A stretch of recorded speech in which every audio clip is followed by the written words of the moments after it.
Bienvenue pour cette nouvelle vidéo sur la concentration massique d'une solution. Alors voici les objectifs de la séquence. Donc calculer la concentration massique d'une solution, préparer une solution d'une concentration donnée, préparer une solution diluée à partir d'une solution mère de concentration connue, et reconnaître et nommer le matériel et la verrerie utilisés en particulier lors d'activités expérimentales.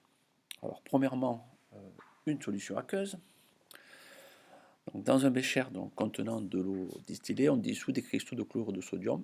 On obtient une solution aqueuse qui est un mélange homogène. Alors voici une vidéo pour vous expliquer comment se passe la dissolution du sel de cuisine NaCl dans l'eau. Le chlorure de sodium NaCl est en fait la réunion des ions Na+, et Cl-, qui s'attirent mutuellement sous l'effet de l'attraction électrostatique. Les molécules d'eau qui sont neutres mais polarisées permettent la désolidarisation des ions Na+, et Cl-, parce que l'attraction des molécules d'eau est plus forte. Or, note que l'orientation des molécules d'eau n'est pas la même selon qu'elles attirent un ion Na+, ou un ion Cl-.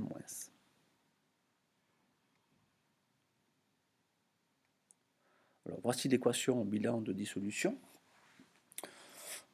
Donc, NaCl, qui est donc le chlorure de sodium donc sous forme d'un cristal, donc va se dissoudre pour donner dans l'eau des ions Na+, et des ions Cl-. L'eau est le solvant, et le chlorure de sodium, c'est le soluté. Alors la solution est dite saturée quand il n'est plus possible de dissoudre deux solutés. Alors la solubilité d'un soluté dans l'eau est la quantité maximale de soluté que l'on peut dissoudre dans un litre d'eau à température donnée. On l'exprime en grammes par litre.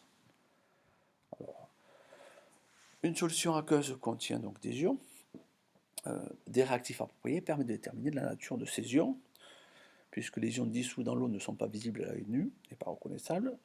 On peut donc, grâce à des réactifs, identifier certains ions. C'est ce qu'on avait fait avec le chlorure en particulier. On avait rajouté un nitrate d'argent et on avait un précipité blanc mettant en évidence la présence d'ions Cl-. Deuxièmement, la concentration massique d'une solution. Donc, voici l'étiquette d'une eau minérale. L'étiquette d'une eau minérale indique les concentrations massiques des minéraux, donc des ions. Par exemple, la concentration massique en ion calcium Ca2+, est de 36 mg. 36 mg par litre. Alors, si on veut utiliser l'unité du système international qui sont les grammes par litre, on va devoir convertir les milligrammes en litres. Donc ici, 36 mg. Si on convertit les 30 mg en grammes, ça fait 0,036. Donc un litre d'eau minérale contient 36 mg ou 0,36 g d'ion calcium, ce qui me donne donc une concentration massique de 0,036 g par litre.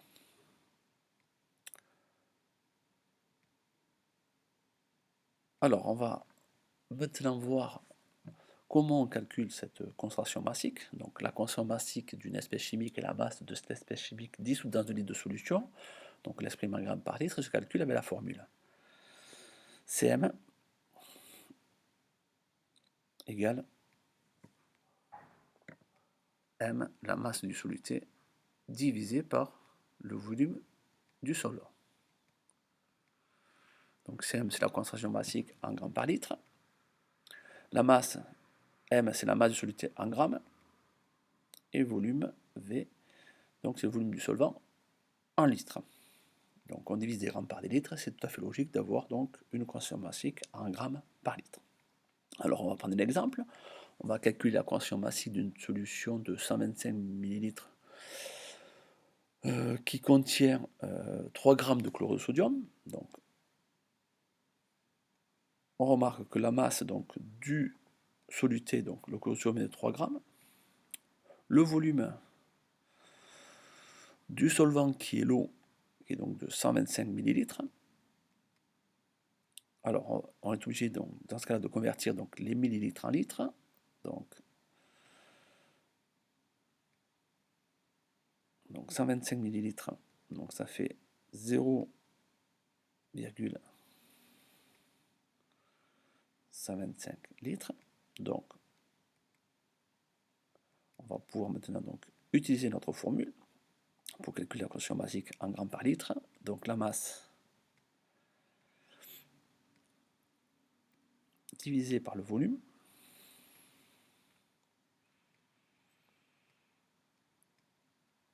Donc 3 divisé par 0,125, ce qui me donne donc une concentration de 24 grammes par litre. Ainsi, la concentration massique de la solution est de 24 grammes par litre.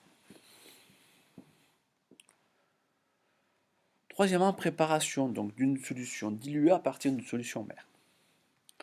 Alors, la dilution permet d'obtenir une solution de concentration donc connue et moindre, donc plus petite hein, que la solution de mer dont on connaît la concentration. Alors, on va prendre un exemple. Donc, on va préparer une solution donc, diluée de CF, donc C c'est la concentration finale en fait, que l'on obtient qui est égale à 0,1 g par litre dans une fiologée de volume donc final de 100 ml. Et on part d'une concentration d'une solution mère qui est de C initiale de 1 g par litre. Alors comment on va s'y prendre? Donc voici une petite vidéo pour vous expliquer comment ça se passe. Donc dans un premier temps, on va rincer la pipette avec de l'eau distillée grâce à la propipette, donc qui est le système d'aspiration. Ensuite, on va rester donc toujours avec la pipette jaugée avec la solution mère dont on va devoir prélever la quantité désirée. La même chose donc avec le système d'aspiration de la propipette, on rince la pipette avec la solution. Donc voilà, donc le matériel est prêt à être utilisé. Donc on va maintenant prélever donc 10 ml de la solution mère. Donc on verra pourquoi on prélève 10 ml en fait. On va donc verser ces 10 ml. Donc faire attention, puisqu'on a des pipettes jaugées de bien placer donc son œil au niveau de la jauge.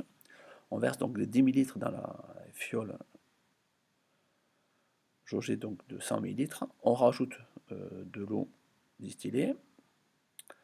On agite pour mélanger donc l'eau avec la solution mère. Et on va compléter donc doucement en veillant à ce que le niveau donc de votre eau ne dépasse pas la jauge. Ensuite, on va étiqueter la solution et on a donc ici trouvé une solution diluée à 0,1 g par litre en partant d'une solution à 1 g par litre. Alors voici maintenant comment ça s'est passé. Donc on a préparé donc une solution donc, de 0,1 g par litre dans une fiologée de 100 ml en partant donc d'une solution de 1 g par litre. Donc on peut utiliser la formule suivante pour déterminer le volume à prélever. Donc la formule donc, ça va être CI divisé par CF qui va être égal à VF divisé par VI. Alors on remplace CI par 1 g par litre, divisé par 0,1 g, donc c'est la concentration finale que l'on peut avoir, donc égal au volume final, donc qui est de 100 ml, divisé par VI qui est de... C'est ce que l'on recherche en fait. Alors on peut rester en millilitres à partir du moment où les deux grandeurs de volume sont dans la même unité. Alors pour calculer VI, on va faire notre produit en croix, donc 0,1 fois 100 divisé par 1 pour calculer VI. Donc 0,1 multiplié par 100, donc divisé par 1. Même cette opération ne change rien au résultat. On tombe donc sur un volume de 10 ml. Donc en fait, on peut également le calculer de tête, hein, puisque on veut une concentration finale donc d'un rapport de 10 par rapport à la concentration initiale. Donc il faut que le volume prélevé soit d'un rapport de 10, soit 10 fois plus petit que le volume final. Donc c'est pour ça qu'on a 10 millilitres ici. Alors revenons sur les différentes étapes. Donc première étape, donc, on prélève 10 ml de la solution donc initiale C qui est égale à 1 g par litre. On verse ces 10 ml dans une fût de 100 ml et on complète avec de l'eau jusqu'au trait de jauge en mettant bien son œil au niveau donc du trait de jauge pour avoir une solution à la concentration voulue. Donc la dilution permet donc d'obtenir une solution moins concentrée de concentration parfaitement connue. Donc voilà pour cette séquence sur la concentration matique. À vous maintenant.